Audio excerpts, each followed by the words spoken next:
Alright, so you'll start by putting flux over your copper tape.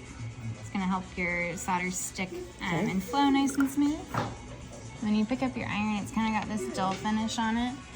Just give it a quick wipe on the sponge to restore that silvery finish. Okay.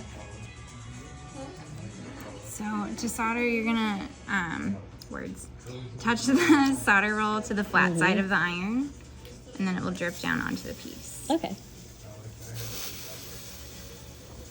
So this will tack it so it doesn't shift on you while you're working. Can you see where you put the flux, or did you put it everywhere? If you hear the sizzle, you'll know that you put flux there. If you forget and you put solder down without flux, you can add it right on top, remelt it, and it'll be fine.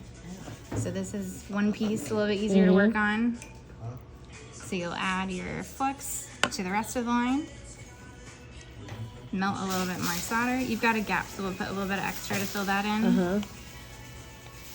And then you can just use your iron to melt those into each other. Okay. If this gets stuck like to your tape, don't pull on it, just melt it right off. Okay. So do all of those connecting lines on the front here and then flip it and do them on the back, and we'll do the border after everything else. Okay.